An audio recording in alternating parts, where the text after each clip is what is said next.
for the moment arms, I always find it helpful to draw it out.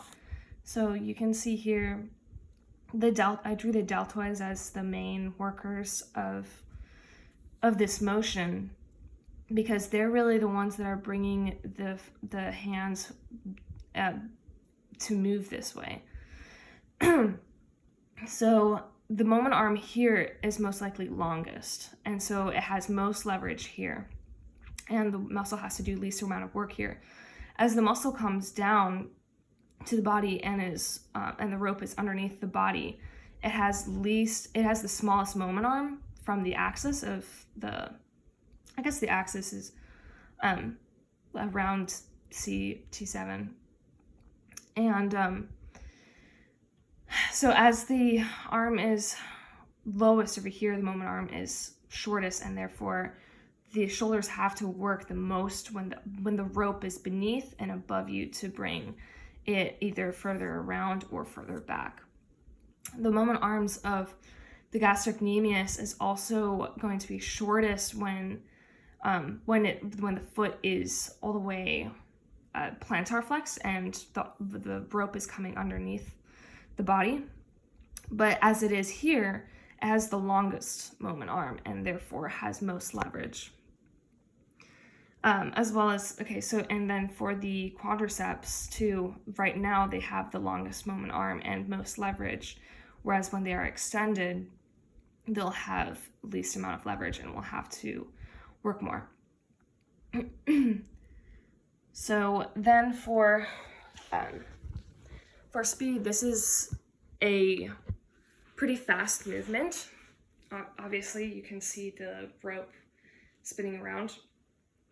And for the contraction, the shoulders are contracting. Well, it's going to have both eccentric. When you're coming down, it's going to be eccentric, and then as they contract to come up, the muscle shorten to bring the rope up around. Same thing for the quads.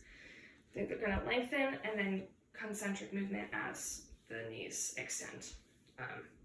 Hips shorten,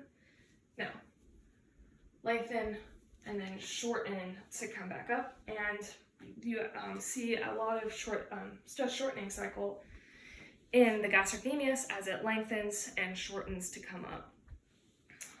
For the bar path, the jump rope is curvilinear all the way around, which I just thought was pretty cool.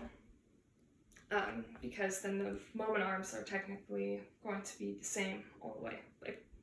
Not all the way, since it's shortest over here. But so then work, as I mentioned earlier, the muscles will have to work a different amount for each position of the movement because of moment arms. They also, and then when it comes to power, the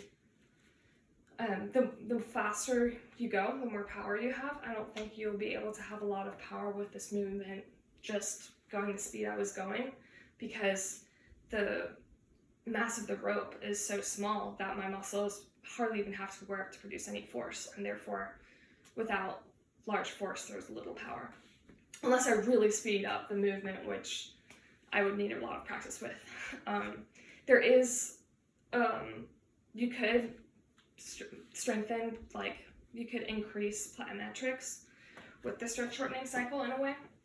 You could, I saw online that there were some different variations you could do to this exercise, like doing extra jumps to this, and during the jump rope you could skip instead, so that would add more plyometrics, and that's a form of power training as well. So I hope you enjoyed this video. I hope it was informative. Oh, the fun tidbit then, novelty I thought was cool about this was just the whole concept of angular momentum, how because it's such a small mass, it's really the velocity is what's going to make it increase more. So this exercise is very momentum based, But I think because of the high ground contact time, I think the plyometrics is pretty noteworthy, and also the aerobic exercise that you get from it. So I hope you enjoyed it. I hope you learned something